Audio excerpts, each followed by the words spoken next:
علی پہچان ہے مومن اور منافق کی. کیوں؟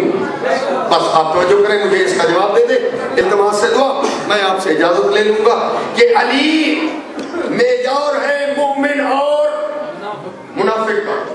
نبی فرماتے ہیں کہ علی کا نام لے لو, اگر چہرہ میں سلگول گلاب کے کھل جائے سمجھو وہ مومن ہے, چہرے پہ بٹ آئے سمجھو وہ منافق ہے.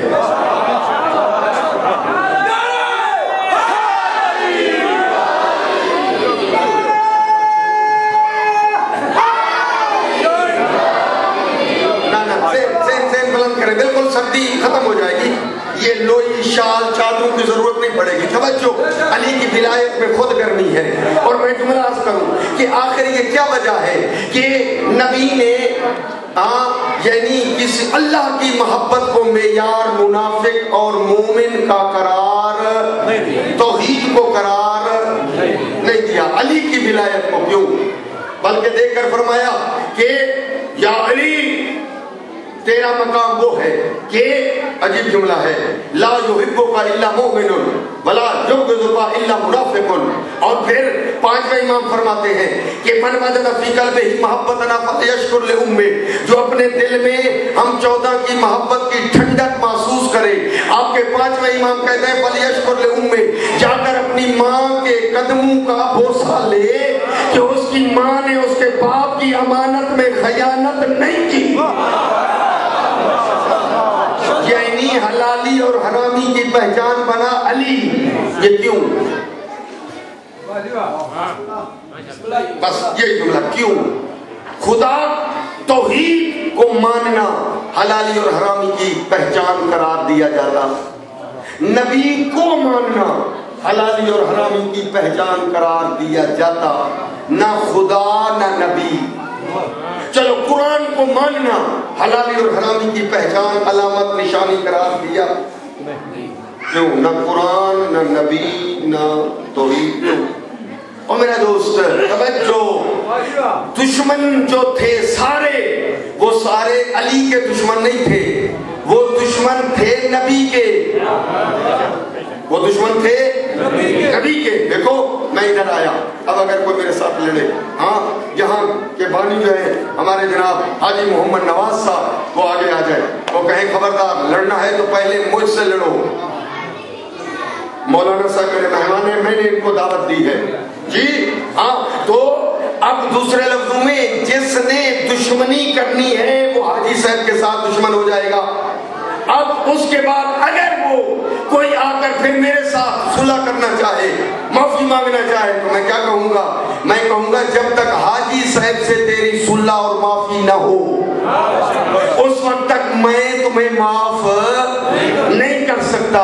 یہی وجہ ہے کہ جو نبی سے لڑنے والے حقیقت میں آگے دفاع کیا ہے علی نے, تو دشمنی ان کی علی کے ساتھ ہو گئی. لیکن اب خدا نے یہ کہہ دیا کہ تجھے, تو نے جو مجھے مانا یہ بھی قبول نہیں ہوگا, جو رسول کو مانا وہ بھی قبول نہیں ہوگا, جو قرآن کو مانا وہ بھی قبول نہیں ہوگا, جب تک اس کو نہیں مانے گا جس نے نبی کا بھی دفاع کیا.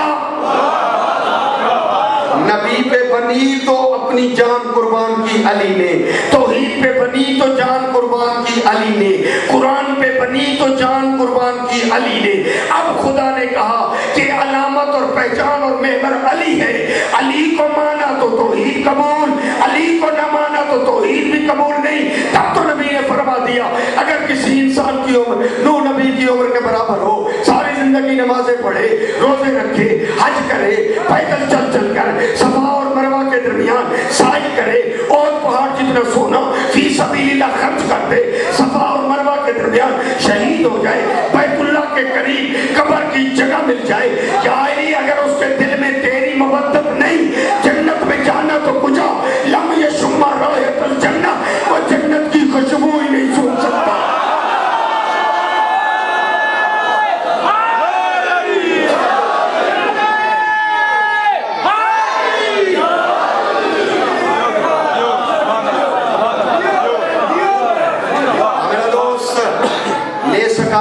تو لے, اگر بھول گیا ہے میری تقریر تو ایک جملہ لکھ لے, بس نچوڑ ہے.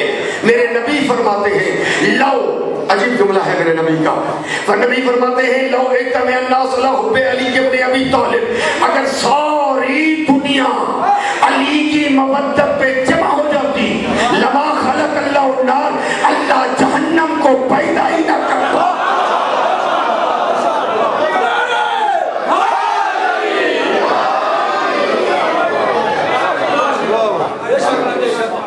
ये है मेयार अली का, ये बुलंदी है अली की, ये फजाइल है अली के।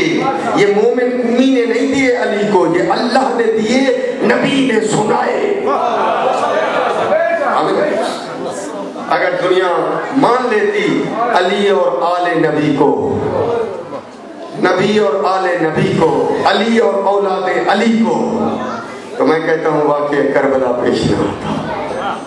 मैं आपकी खिदमत में सिमट गई मेरी तकरीर। ये वो दिन है जो इमाम की मजलूमियत है।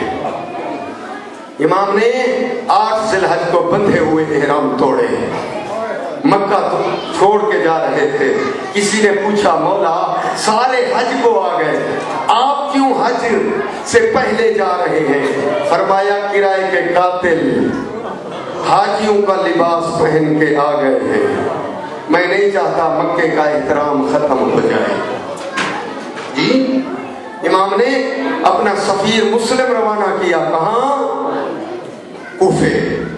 मुस्लिम पहुंचा, 18,000 आदमी ने बैयत की, लेकिन इब्न ज़ियाद पहुंचा, धमकियां देना शुरू कर दी लोगों को, जो साथ देगा उसे कत्ल कर दिया जाएगा। नतीजा ये हुआ कि लोगों ने मुस्लिम का साथ छोड़ा। नतीजा क्या हुआ? वो टाइम भी आया कि मुस्लिम गलियों में अकेले तन्हा रह गए। वो टाइम भी आया कि तौवा नामी खातून के घर के सामने पहुंचे। हाँ, उस वक्त तौवा ने दरवाजा खोला, मुस्लिम ने पानी मांगा, हम तौवा खातून ने पानी पिलाया। पानी के बाद मुस्लिम वहां बैठ गए। तौवा देखकर कहती है मुसाफिर हालात खराब है, इब्न ज़ियाद के सिपाही गलियों में घूम रहे हैं, आप यहाँ घर के सामने क्यों बैठे हैं? आप अपने घर चले जाएं। मुस्लिम कहता है घर तो वो जाए जिसका घर हो, घर तो वो जाए जिसका कोई घर हो। देखकर समझी, देखकर कहती है हाँ अगर तू इतना बड़ा मुसाफिर है, कहीं मुस्लिम तो नहीं है, कहीं तू सफीर हुसैन तो नहीं है। दरवाजा खोला, समझ गई। हाँ, और फिर अंदर ले आई।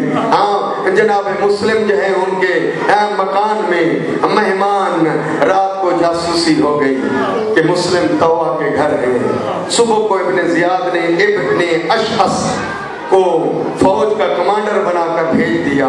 फौज तौवा के दरवाजे पे आ पहुंची और मुस्लिम मुसल्ले पे या तस्बीह पढ़ रहे थे या फौज के सुमू, घोड़ों के सुमू की आवाजें सुनी, उठ बैठे। हाँ, मुसल्ला छोड़ा, तलवार ली, बहर आना चाहते हैं। तौवा आगे आई, रोका, देखकर कहा मेरे इमाम के सफीर बहर न जा, बहर फौज आ गई है। फरमाया मैं बहर नहीं जाऊंगा, फौज घर के अंदर आ जाएगी। मेरी गैरत बर्दाश्त नहीं करती, फौज घर के अंदर आ जाए। मैं कहूंगा मुस्लिम काश तू शामे गरीबा करबला होता, देखता कि ये फौज शामे गरीबा खैमों के अंदर कैसे आ गई। ओ अज़ादारो, मुस्लिम ने तलवार उठाई, आए हैं गलियों में, फौज से तन्हा अकेले मुकाबला किया मुस्लिम ने। तारीख ये कहती है वो जंग भी है, यादगार जंग है। जितने फौज थी सफाया कर दिया मुस्लिम ने। इब्न अशअस ने दूसरी फौज तलब की। इब्न ज़ियाद ने कहा अकेले एक आदमी को गिरफ्तार करने के लिए इतनी फौज खत्म? कहा तुम्हें नहीं पता ये अली की शुजाअत का वारिस है, ये हैदरी है, ये मुस्लिम बिन अकील है, अली के भाई का बेटा है। हाँ, दूसरी फौज भेजी गई। अब उन्होंने हीले हरबे किए, रास्ते में गड्ढे भी खुदवा दिए, छतों से आग भी फेंकी, पत्थर भी मुस्लिम पे फेंके। हाँ, जब फिर भी गिरफ्तार न कर सके, झूठी कस्में उठाकर अमान का वादा दिया। तलवार रोक ले मुस्लिम, हम तुम्हें कुछ नहीं कहते। तलवार रोकी मुस्लिम ने, ऐसे टूटे जिस तरह गीदड़ टूटते हैं। हाँ, गिरफ्तार करके इब्न ज़ियाद के पास ले गए। अज़ादारों मुझे माफ कर देना, देकर कहा सल्लिम अलल अमीर, अमीर को सलाम कर। जुमला सुनोगे? हाँ, देकर कहा माली अमीरुन सिवल हुसैन, हुसैन के अलावा मेरा कोई अमीर नहीं हो सकता। उधर मंजिल सालबा पे इमाम के डेरे लगे हुए हैं, उठे, कमर पे हाथ आ गए, कहा मुस्लिम तूने मुझे दुश्मन के दरबार में अमीर कहा है, मैं वादा करता हूँ क़यामत तक तेरे नाम से अमीर मुस्लिम लिखा जाएगा और मेरे नाम से गरीब हुसैन लिखा जाएगा। अज़दारो, फिर मुस्लिम को इब्ने ज़ियाद ने हुक्म दिया दारुल अमारा की छत के ऊपर ले जाओ और इसको कत्ल कर दो। और अज़दारो मातमियों, ये अज़दारी के दिन है, आओ सैयदा ज़हरा को पुरसा दो, रसूल खुदा को पुरसा दो।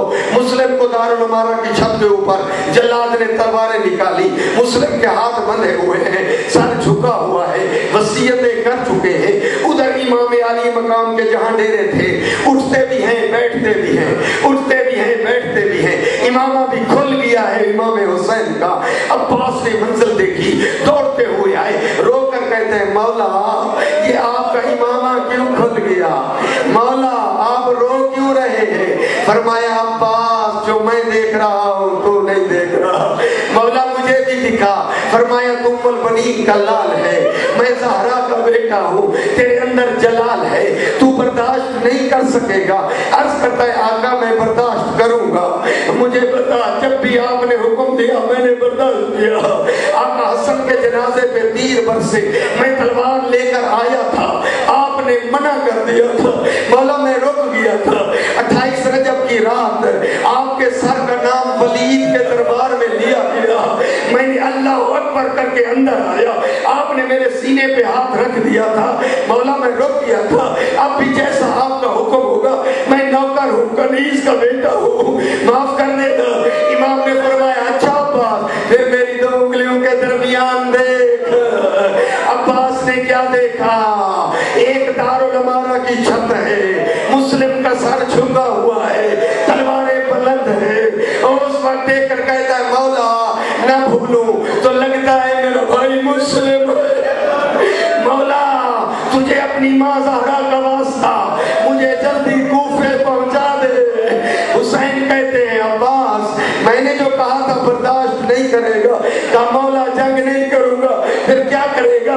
कहा मैं झोली दराज कर दूंगा, मुस्लिम का सर अपनी गोद में लूंगा। फरमाया अब्बास जरा दारुल अमारा के नीचे देख। अब्बास ने क्या देखा?